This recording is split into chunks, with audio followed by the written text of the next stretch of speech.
All right, good evening, Council. I'd like to call tonight's City Council meeting to order. It is Tuesday, November the 10th. We are conducting this meeting via Zoom, and it is 7 p.m. sharp. So would the clerk please call the roll? Chairman Clark? Here. Councilmember Carl? Here. Councilmember Waldman? Here. Councilmember Weil? Here. Mayor? Here. Next item, please. Item number 2, communications. Mayor, we have no written communications this evening. Thank you. Next item. Item number 3, city manager's report. Okay, oops, hold on, I'm sorry. Need to share my screen. And it is.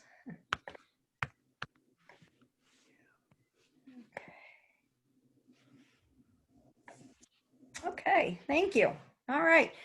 The work on Dealman Road has really been going great. We have had really just awesome, awesome weather.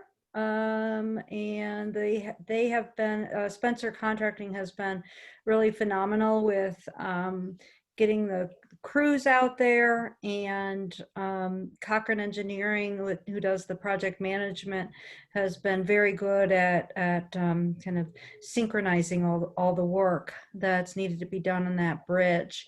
It's anticipated that we're going to have the road open for traffic the week of Thanksgiving. There will we'll probably have a light up again, mainly because they are still going to continue to work moving north of the bridge as long as the weather allows. And so we're very happy to have them keep on working. And if you haven't been there, it really does look looks great. And I know there have been some questions about the trail there. And that will be open as soon as kind of the concrete is set and they've gotten things kind of out of the way. If I could ask a question on that photograph. Mm-hmm. That photograph looks like it's a corner. Mm-hmm. That photograph looks like it's not ADA accessible on that corner. That's my question. So it wouldn't be yet, because you can see they haven't filled in, so they haven't done the paving work, so it's not been so the street doesn't meet the sidewalk now, which is why it's roped off.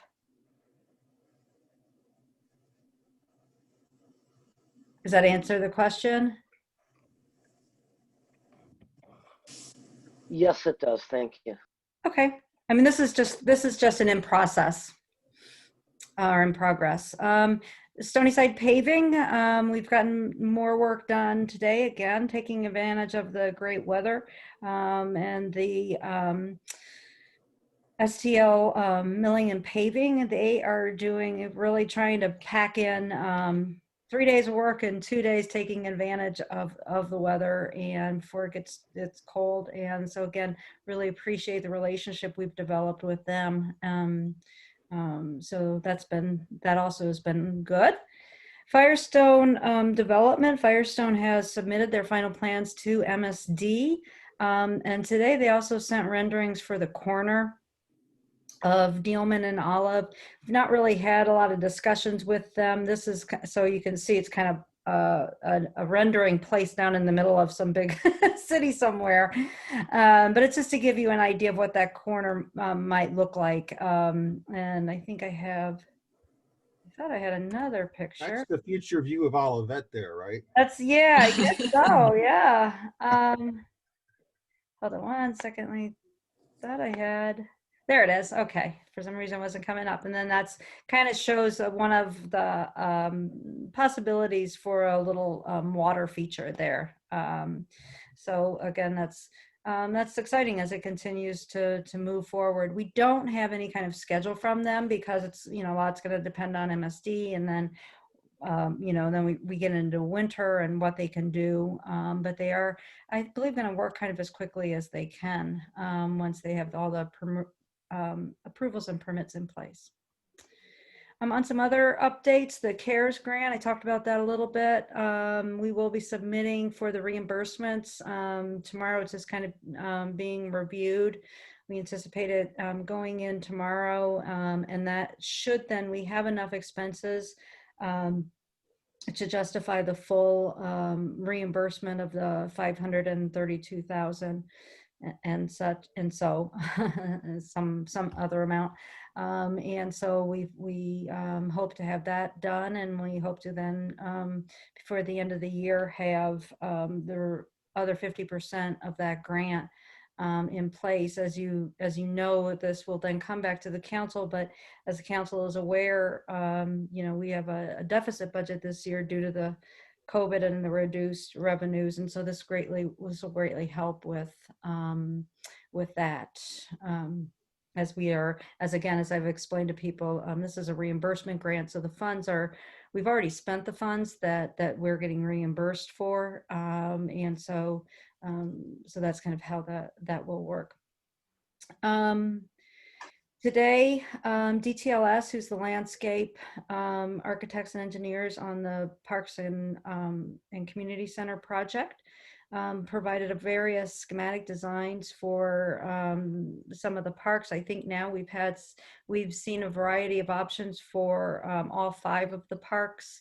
And what happens when we look at these is, we may get, like today at Irvside, you may get 3 different renderings or designs, and then we kind of talk about those through at the committee level. We talk about it through kind of with staff, and then kind of go back and talk with them, and then that will come back then to the council. I believe we're set to come back to the council in January.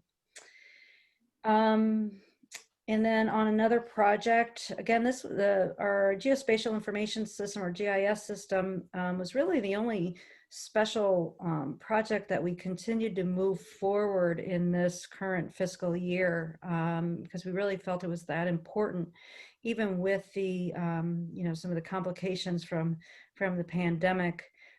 We have interviewed 3 firms to assist with that implementation process. We're in discussion with a final candidate. We'll be bringing all of this information then back to the council at your next regular meeting. So we'll be able to update you on that. We had an e-cycle shred drug take-back day, and by all accounts, it was super successful. So if anybody needed an old television, they sure could have gotten one on on the weekend here. And so you can see the cars. I think that everybody who participates in this, does a really great job of making it, pretty streamlined. And you can see kind of the cars down Dealman as they were waiting to come in. So thank you to everyone who participated. Thank you to the vendors who helped us out, and to the staff who organized and manned this event. Even, I think we had a super fantastic year this year, because 1, we had a gorgeous day. 2, I think people have spent the last 7 months just cleaning out their houses. And so we have, I think people that were really waiting for this day this year. Next week on the 11th, November 18th, we have a design update from the Centennial Greenway. And so what this will be, it's going to be via Zoom. You can get the information, it's online, and it's on the website. It'll be here, and it's on our social media. And what they're going to be looking at and talking to people about are kind of, what do you think of the design so far on the Centennial Greenway, as well as, what are some of the amenities you might want? Do people want benches, or what kind of things might be nice along the trail? And so that meeting is 5:30 to 6:30 on Wednesday, November 18th, and hope people are able to join us.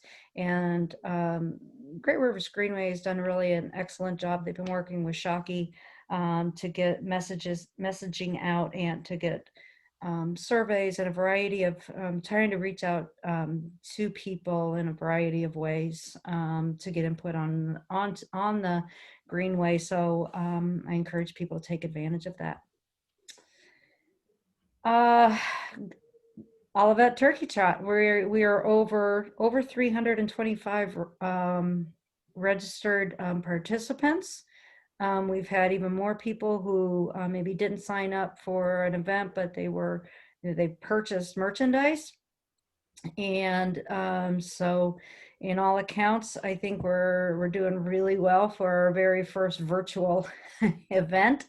And it is not too late to sign up and to do your run, to grab your swag.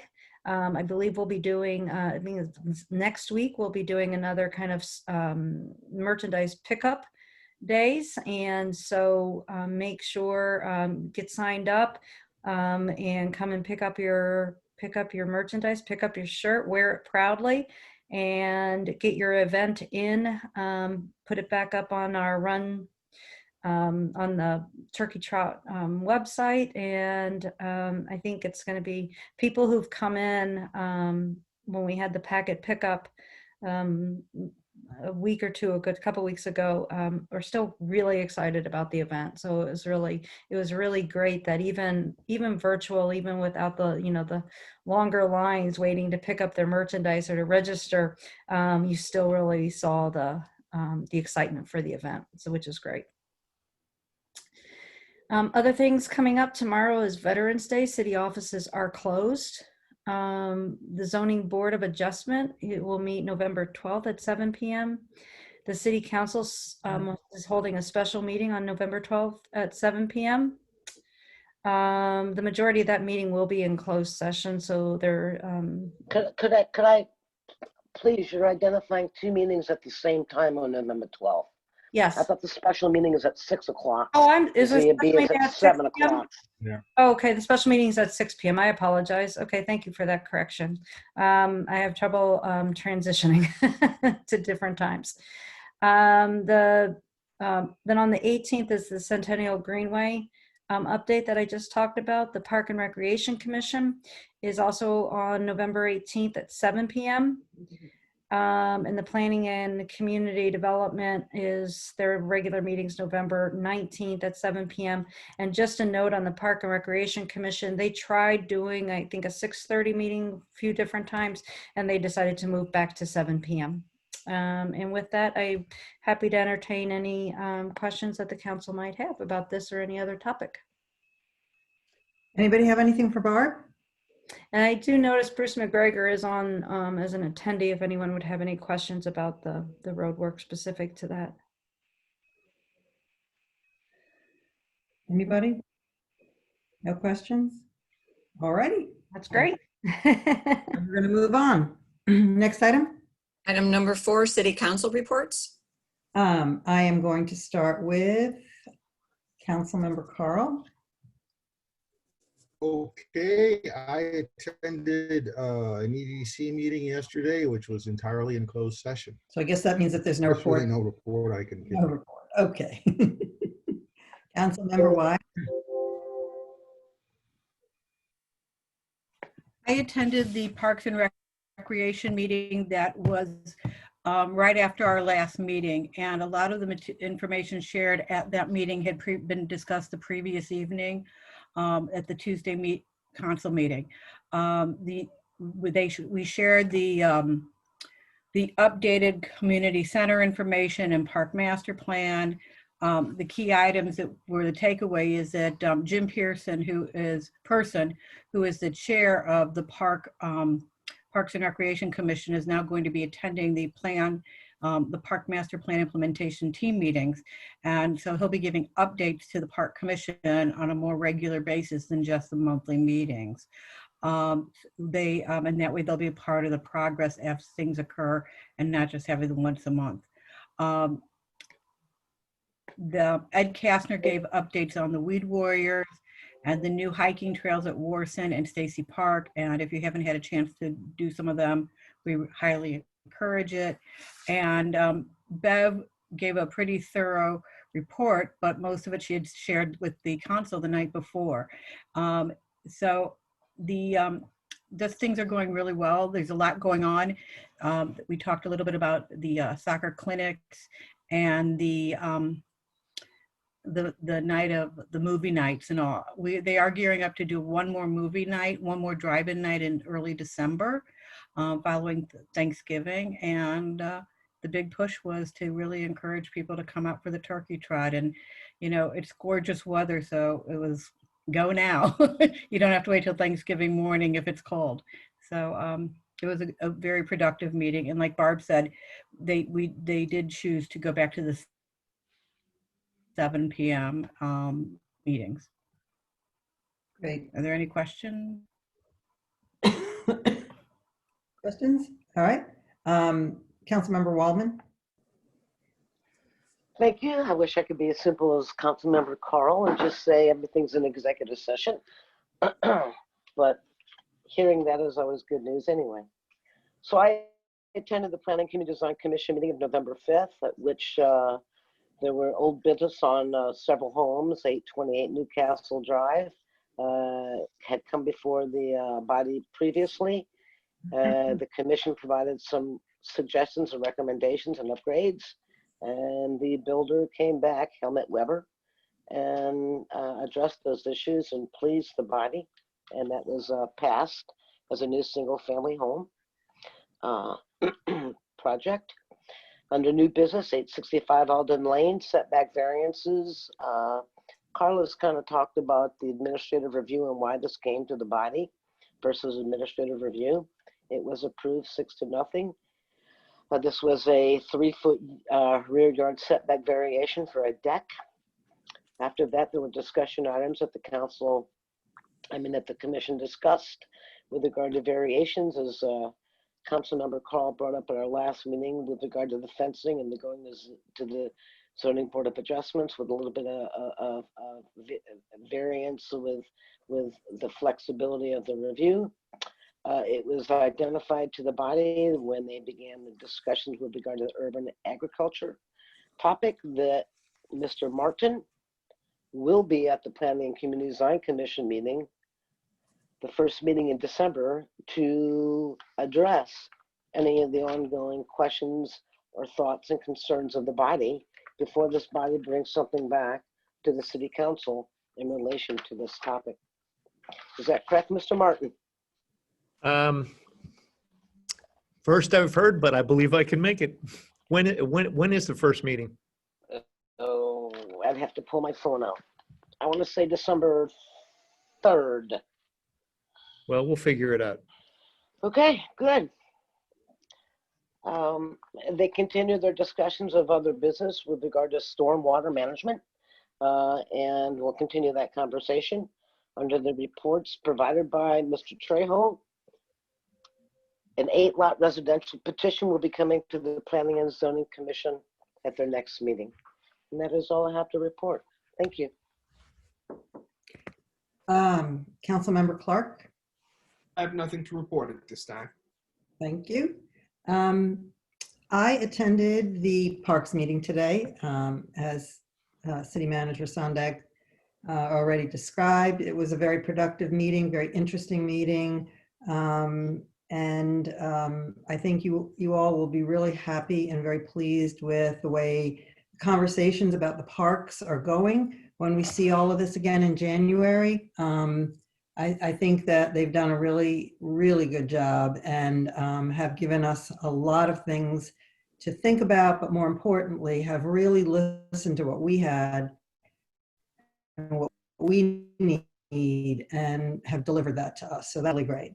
I also attended the pension board meeting, and the pension fund is pretty much back to where it was back in March. I mean, we're doing pretty well. If it's not at it, it's pretty darn close. It's at $21,431,066.42. We have a cushion at principal of $558,000. So the plan is doing really well, and we will be scheduled for another meeting again at the end of the first quarter. And that's it. Any questions? All right, let's move on. Next item. Item number 5, monthly finance report, October 2020. Mr. Mann, Good evening, everybody.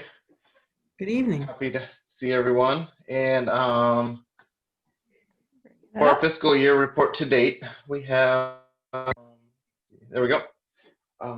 Revenues ending 119,509 above where we thought. And then the expenditures have calmed quite a bit and are 33,079 below our expectations for a net favorable balance of 152,587. So that's kind of good news. Carries on from where we were just a couple weeks ago.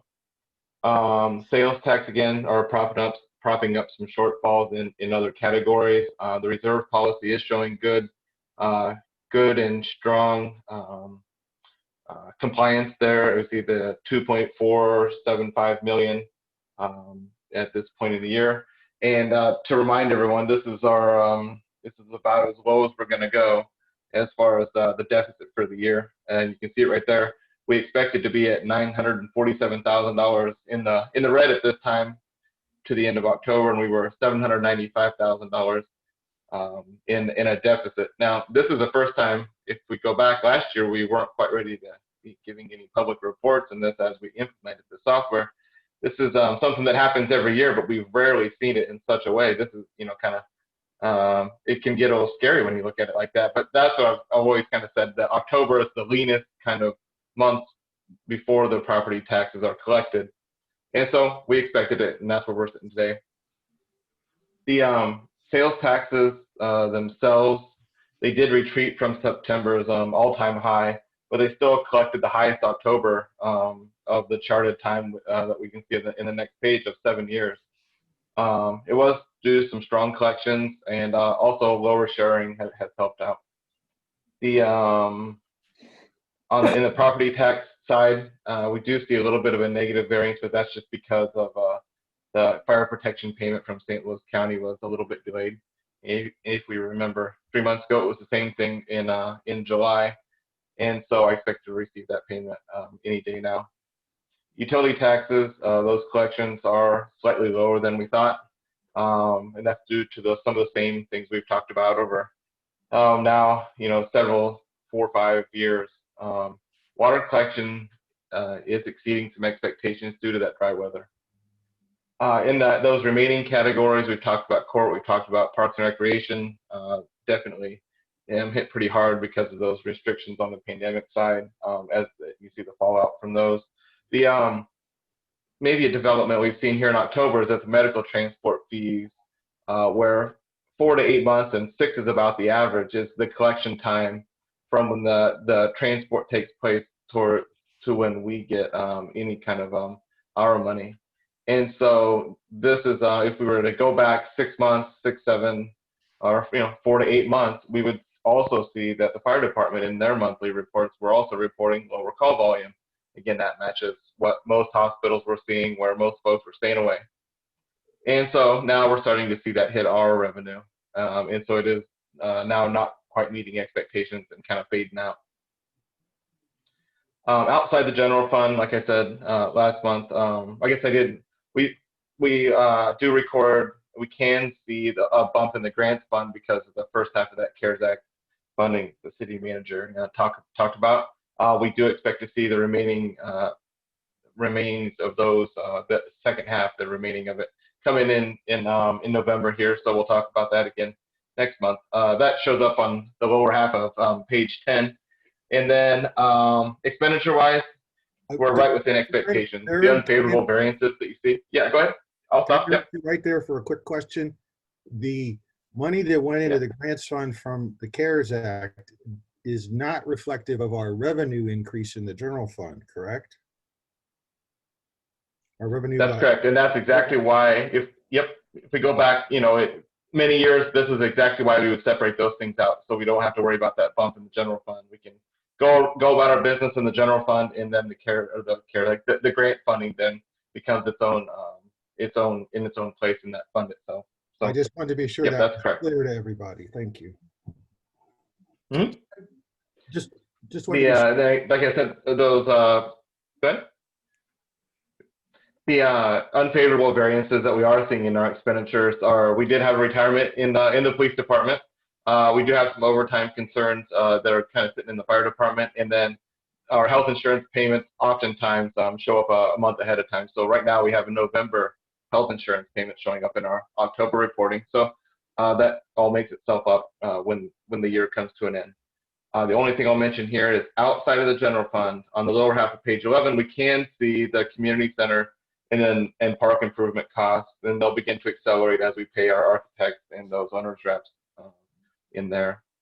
So charts of the month, yeah, remain the same one with those sales taxes, and we don't get a month in advance on this one because this is a quicker report at the first meeting. But we can see that orange line there is, again, faded out from the September all-time high, but it is a very good October.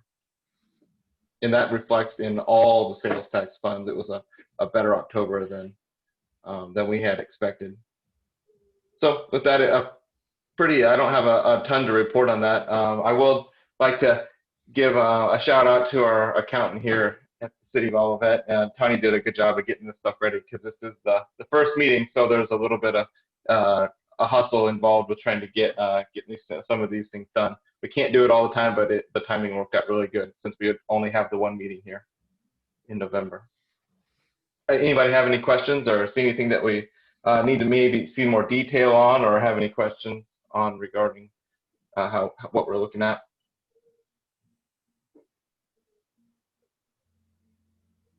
Anybody have any questions for Mr. Mann? No? No, ma'am. I think we're doing okay. I did want to, Darren already said it, but I did want to thank him for getting these reports done. He and Tanya working on these and getting these done, because it's really nice to, otherwise you get, a month behind. You have your October report in December and your November report in January. And so we may try to do the same thing in December, but we'll see how that timing goes, because it gets a little harder as you get to the end of the year. Okay. Next item. Thank Item you. number 6, hearing from citizens. If there is anyone in the audience that wishes to speak, you can raise your hand. The city manager will bring you over, and then you'll unmute yourself, and you can address the council. What I ask is, hold on one second. What I ask is that we follow the rules that we typically do when we're at City Hall. Please state your name and address for the record, and that you keep your comments to 3 minutes or less, and that you address the comments to the chair and as you move through your comments. So I see Jane Lee wishes to speak. If you would bring Jane over.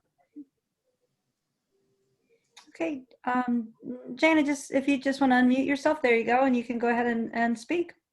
Hi, can everyone hear me? This is my first time attending this meeting. Perfect, thank you. Hello and good evening. My name is Jane Lee, and I reside at 9366 Old Bonham Road. I am an animal lover. Before I adopted my chickens over a year ago and raised them from hatch, I did extensive research about Olivet's chicken ordinance and found that there were no restrictions beyond coop size and where it could be located. I selected these particular chickens because they are Bantam Silkies and more than half as small, and therefore typically quieter than the average chicken. They all weigh less than 1 pound, are known to be terrible egg layers, and the breed is known to be the most pet-like. I raise them as pets, not as farm animals. I love each of them. They each have individual names. Big Tony, Baby Tony, Yellow Tony, One-Eye Tony, Fluffy Tony, you get the gist. Baby Tony had a dislocated hip, and Yellow Tony suffered from chronic infections. I've spent thousands on their care. They are regulars in my social media posts. 2 of them started crowing last winter, and it wasn't until then I was able to confirm their sexes. With this breed, it is nearly impossible to know their sex before they crow or lay an egg. They typically crow for several seconds to 5 minutes every hour or so. As the crowing was a new sound to the neighborhood, I spoke to my surrounding neighbors to ensure they were not disturbed. They all have no problem with the crowing, and I have letters and support from each of my adjacent property owners.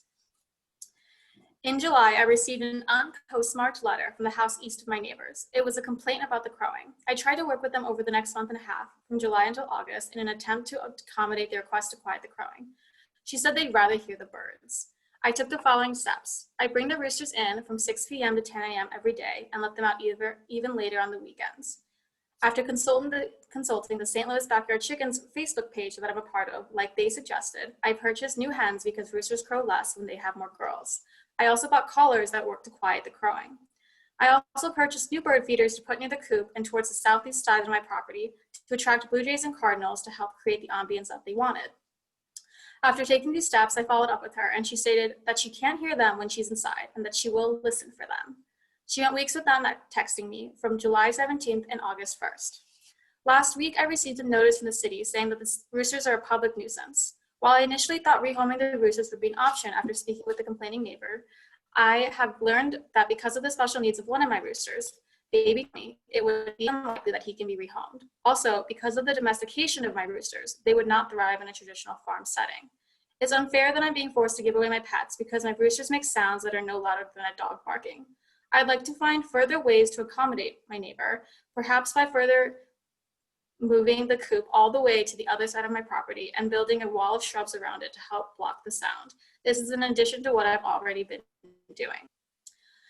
Thank you so much for listening, Chairman. And that is all from me for tonight. Thank you. Thank you, Jane.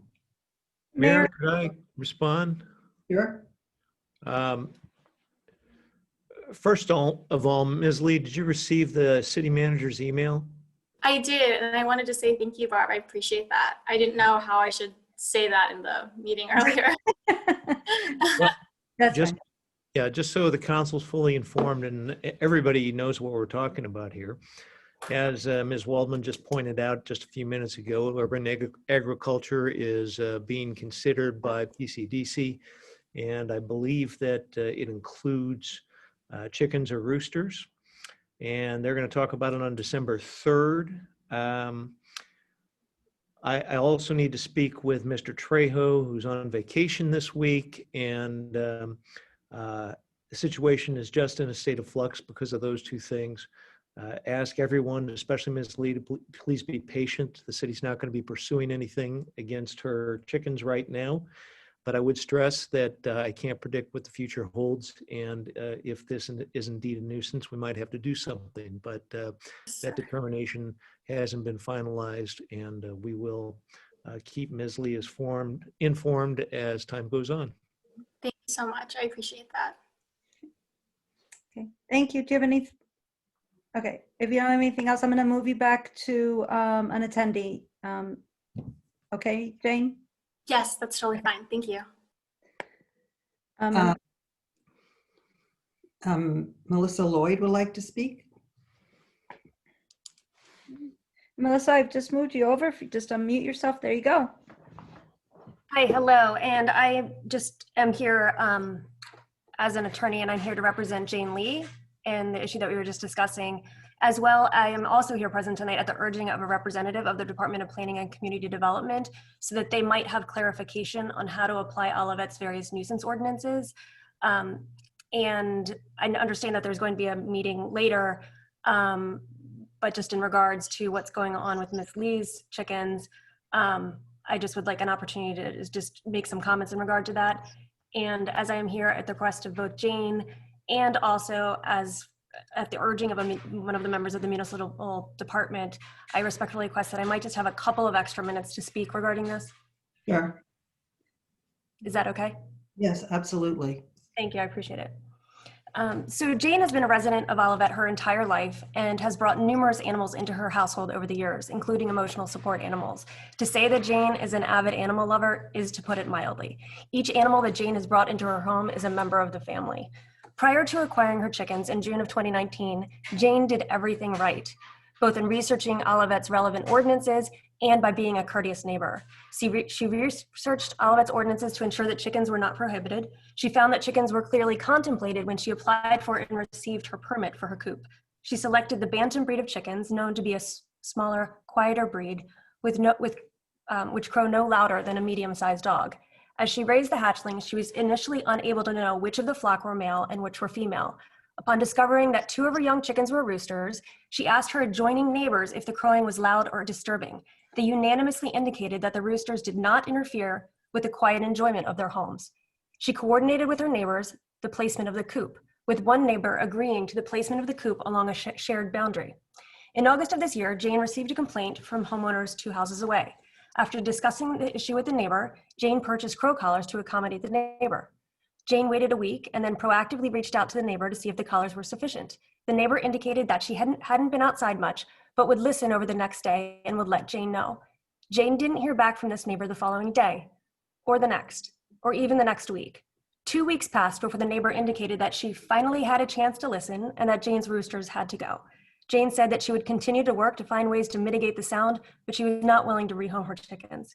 Shortly after this, the neighbor reached out to another homeowner residing in between their houses and to gauge her house and Jane's to gauge if they too were disturbed by the roosters. Repeating what they had told Jane, this middle neighbor stated that the chickens did not disturb them and were acceptable to them. Shortly after this, a representative from the Department of Planning and Community Development came to Jane's house to say that she would need to remediate the roosters' crowing. Jane took further measures, such as bringing the roosters into her home during quiet hours.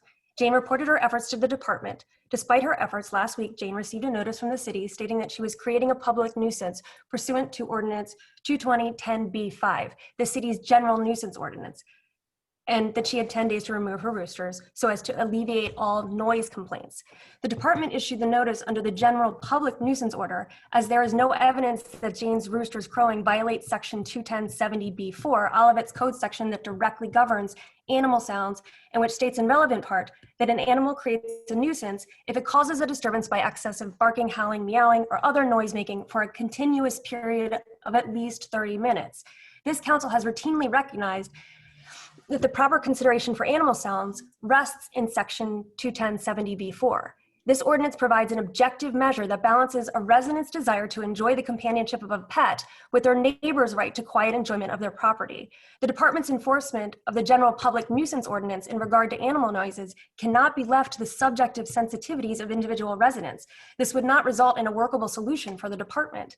Today, Jane was contacted by the city manager and was informed that the department will reassess the situation next week and that our roosters may stay for now. And we appreciate the opportunity to speak tonight before any decision is made there. Additionally, to qualify as a nuisance, an interference must be substantial. In this particular case, it is difficult to understand how an interference here is substantial. 1, when Jane's roosters make sounds no louder than a medium-sized dog. 2, Jane's roosters are brought into the house daily for quiet hours. 3, Jane's roosters in closest proximity, or Jane's neighbors in closest proximity to the roosters report that they are not disturbed by their sounds. And 4, there is no evidence that Jane's bantam roosters violate the very ordinance designed to address animal sounds.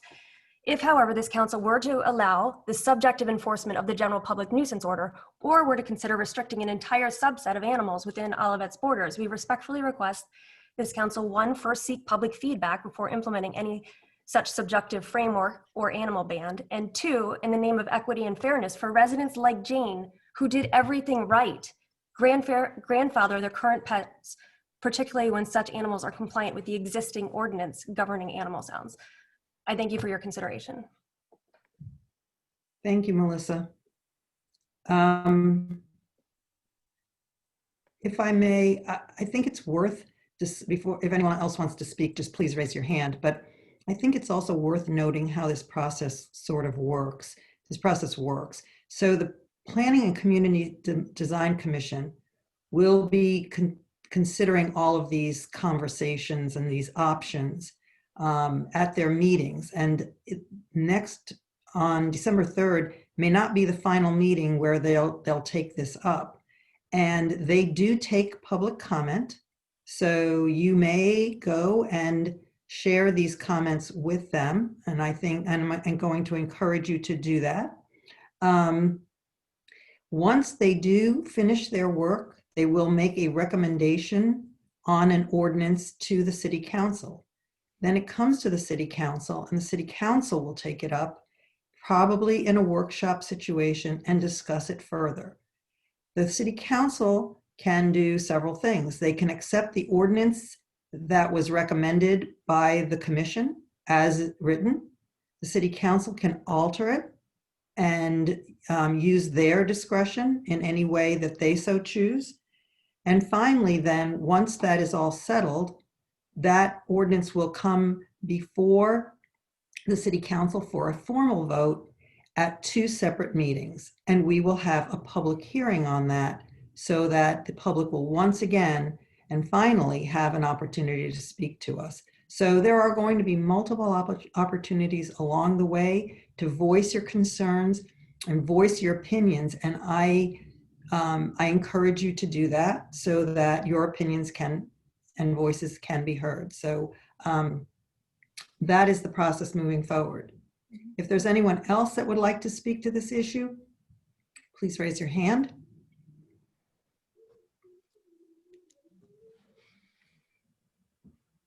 I don't see anything, Mayor. Mr. Martin, are you wanting to speak?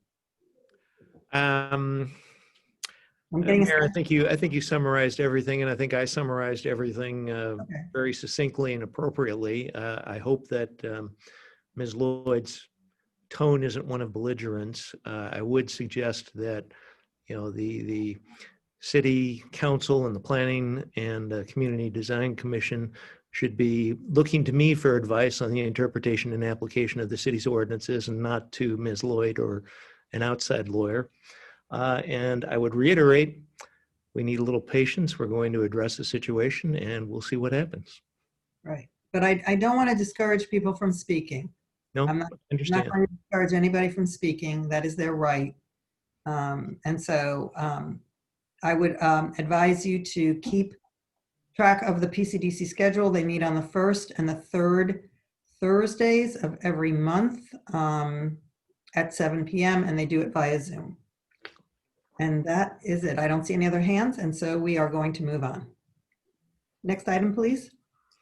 Item number 7, resolution number 2020-199, a resolution authorizing the city manager to enter into an investment consulting agreement with Marquette Associates, Inc.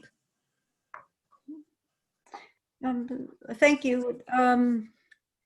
As the memo kind of summarizes, we have had a contract since 2006 with Fiduciary Consultants for investment consulting services. In 2012, Fiduciary Consultants was purchased by Marquette Associates. However, the contract was never switched over to Marquette.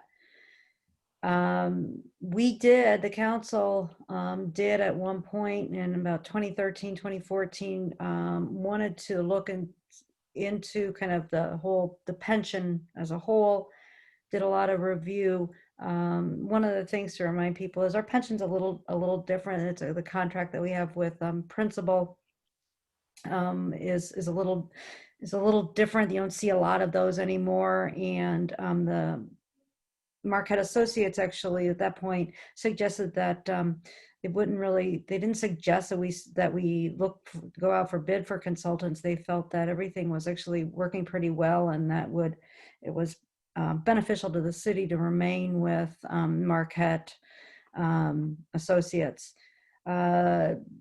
Today then we did Brian Godding, who is the representative we've been working. He was the owner of Fiduciary Consultants. He's now works for Marquette. Did request that the agreement be that the city enter into a new agreement with Marquette for the investment consulting services. This did go to the pension board. And their meeting last Thursday.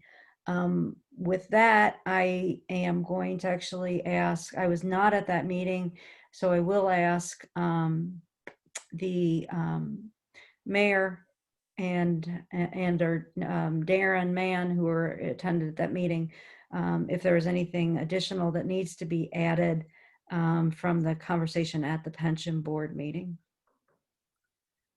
I think the only thing they wanted to make sure was that the city attorney had reviewed the contract. I think that was one of the caveats. And is there anything else? Nope, I believe that you captured that. Yeah. Mr. Martin? I have had a quick look at it, but I would like to take another look at it. I don't really anticipate any problems.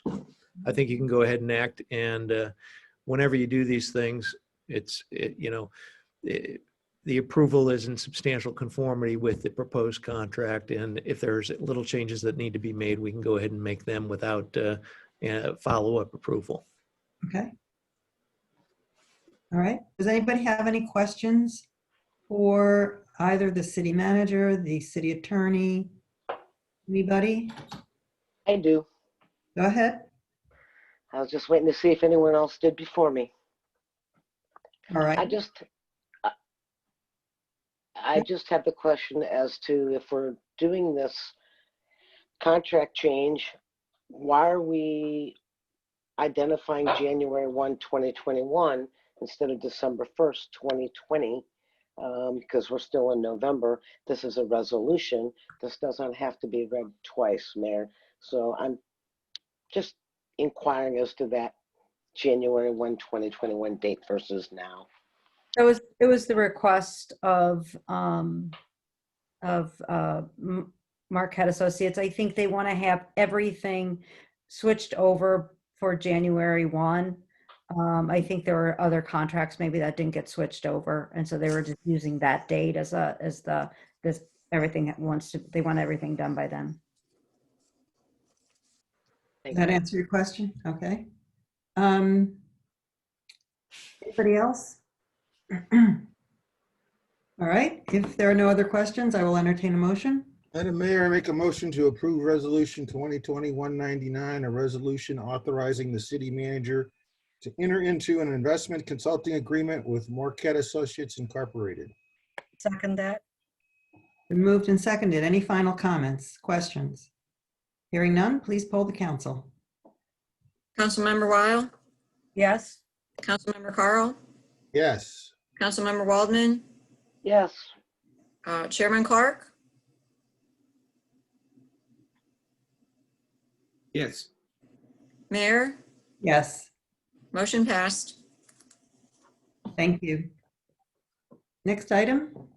Item number 8, discussion of change order process for the Parks and Community Center improvements. Ms. Sondag? Thank you. When we had the project for the city center, there wasn't a resolution or anything that was passed, but I was given a directive by the council that they wanted to see change orders that were over a certain amount. And Darren and I both recollect it being $10,000. And so now we are getting into, as Darren said, accelerating the the spending of money on the project. We need to be prepared for that. I think at that time, 2014, I think it was, we need to make sure we're keeping a close watch on the money. It's also similar to when a purchase has to come back to the council is at 10,000. It did require a number of special meetings. But I think all in all, I really think it was a good process. And so I didn't want to make an assumption that we would do it the same way and so I thought maybe we could just have a conversation. And I don't think I need anything, an motion or action taken. I think I am, I'm good with just being given the directive. I'm pretty obedient. If I could just clarity, Madam Mayor, Ms. Sondag, you're basically saying that you're comfortable with the current $10,000 or more, and that we would just as a council have more quick special meetings to deal with allocations of any of those funds over $10,000. Is that what I'm hearing you just said? What I'm saying is, I think it worked fine that way. I think it's a decision for the council. And if and the only reason I bring up that we did have extra meetings is because we did, and that, that's kind of the downside of it. And so, the numbers in a lot of ways, it's arbitrary, and sometimes it's kind of, you have a 16, we're building a, $10 million building, and then we're going to have a $10,000 kind of change order. So it surprises some people, but at the same time, you do notice that people do try to avoid having to come to a meeting. Do you know what the average change order was for the current building, for the new building, our new building? You had asked that, and I forgot to ask Darren for that. I apologize. You had asked me. You told me that was coming. Because my feeling is Yeah. that if that was the average, then let's raise that to whatever that average is and leave it there. And then anything above that, then we have to have a meeting about. That's what I mean. That would be looking as we speak. we doing it as we speak. Okay. Looking at Mayor, I don't remember having to do that too many of those meetings. I really didn't think. Maybe you didn't attend them. No, I don't think that we had a ton of them. I think it wasn't like 10 or anything. It was several. I don't remember. As much as possible. I mean, as much as possible, we try to time things. Right. I think it was like a half a dozen or less. Yeah. Just trying to make it easier for all of us too, and for Barb too, so she can continue to move. So you want to make it higher? Is that what you're saying? What I asked was, what was the average for the new building that we just finished building 2 years, 3 years ago, whatever? What was the average change order? If the average change order is $15,000, then let's raise it to 15,000, and Barb can approve everything 15,000 or less, and anything 15,001 above, we have to come back and alter that and make that change order for her. Is that just for change orders? Yes. And not original purchase, just change orders? Change order. Changes, but Yeah. Just wanted to clarify that. That was all. Is the purchasing policy established by ordinance or resolution? Yes. Well, then we can't change But that. it doesn't talk about, it doesn't fit this, because it talks about purchases over 10,000 requiring RFPs, and it goes into that process. So, but that is why we're using the $10,000. Right. No, I remembered that. So I've got no problem if you want to bump that up, but we might have to take a look at that policy and tweak it a little bit. Again, Paul, I go back to the clarification earlier that this is a change order, and I'm not here to dispute what you got to say. You're our lawyer. But I was wondering if it is really just a change order, would we really have to go back in the ordinance? So that's just a question to you. Well, I think change order means more money, and you have to have control of how the money's used. So I think, again, if the council believes that bumping it up to 15,000 is appropriate, I've got no problem whatsoever about that, but we might be coming back with a change to that particular policy. Or clarification to it. That Right. kind of includes that sort of change order. Exactly. Darren, do you have any numbers? Magic numbers. There were 36 of them total, and the average is going to be in the couple thousand. Couple thousand, like as in two? There were 36 Yeah. change orders. Yeah, So most is it change 10 orders, when million? you affect a contract like this, most change orders are for swapping one thing for another. You're actually changing quantities from one contractor to another, say, I would say most of the ones that were over 10 are ones that you would have probably wanted to have a decision on anyway. Something like, I just looked, we changed from the pervious concrete to permeable pavers. We did that. There was another, the change orders are adding things like enhancing some of the aesthetics of some of the stuff. Okay. So I'm anything. fine leaving it at 10 if everybody's fine, and understanding that we have to, three of us have to be available to make the change order if it requires a special meeting. And as long as 3 people are willing to be present at a moment's notice, or not a moment's notice, but to do that, I'm cool with it. And since we have Zoom, it makes it a lot easier for everybody. But that's all I'm asking is that if everybody's making that commitment, then we're cool. I'm cool at 10 grand. I give you my commitment.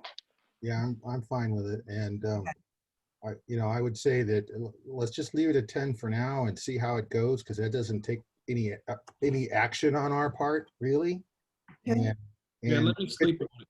if it proves to be a nuisance, we can always up it, right? Correct. So, Okay, do you need something from us, Barb? Nope, that was really just a conversation. Okay, that's great. Just a conversation. I don't want to make a new rule or resolution because then it gets, the next project may be very different and, you might want Right. not that same thing, so. Okay, sounds great. Next item. Item number 9, hearing from citizens, part 2. All right, this is a new hearing from citizens. If anyone in the audience wishes to speak again, they are more than welcome to speak to the council. Just please raise your hand. You know the drill.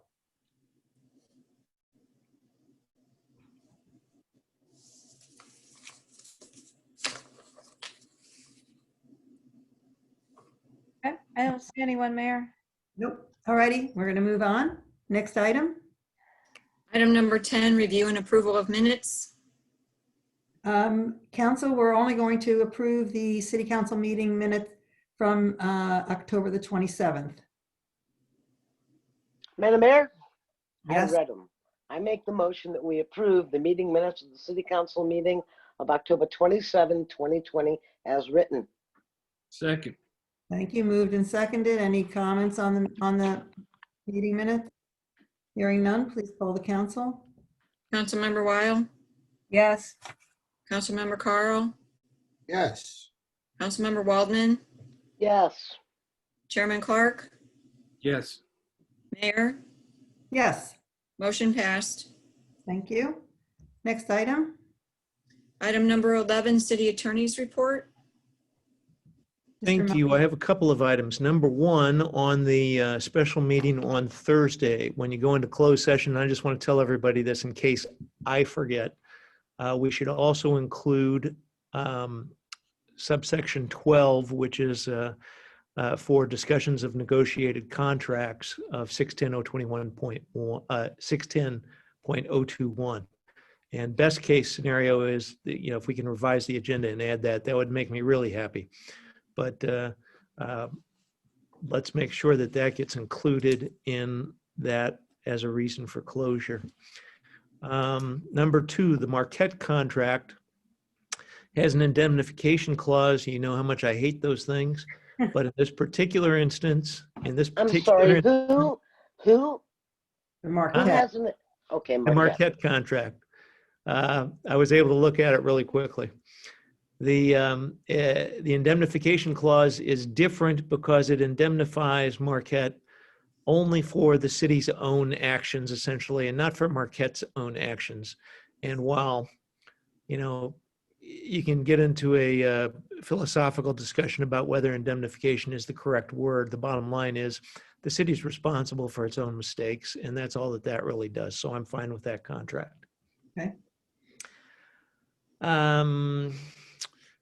Next, on the government speech case, everything has been submitted. The state has suggested that they file a motion for judgment on the pleadings, which is essentially a summary judgment motion. And that is the way it traditionally goes. It's easier for the court to understand when you've got both parties that are making their argument, and the court can dispose of everything at once, ideally. The basis of the state's motion is that the statute that we're talking about regulates government speech, and government speech isn't something that is subject to the First Amendment. So they're kind of inverting everything that we know about government speech, and it's a really ingenious argument. I really admire the guy for figuring that out. But the bottom line is that the statute really doesn't regulate government speech, it regulates government speakers. And that's the difference, because that intrudes on individuals' ability to talk about ballot propositions. And that's what really is at issue here. So the long and short of all this is that I have agreed with the state to not seek a hearing until they have filed their own motion. It's going to delay things for a few weeks, but that's where that stands. I do not believe I have anything else, and do not have any need for a closed session this evening. Okay. Before we adjourn, are we meeting 2 Tuesdays from now on the 24th? Do we have any reason to meet? Do you have any reason to believe we have a reason to meet of an important agenda item? I don't know. I mean, 2 weeks is a long time. Stuff happens, Yeah. but I think, At this No. point, staff does not have anything. We are prepared to not have a meeting. But if Okay. anything would change due to timing of anything, I would appreciate if people still kind of kept that date open if possible. okay. Okay. I don't anticipate. We're all here this year, so Tell you too. So good for you. I got You fibs got too. what, I got Darren? three Good for of you. them. I got fibs too. You got dibs?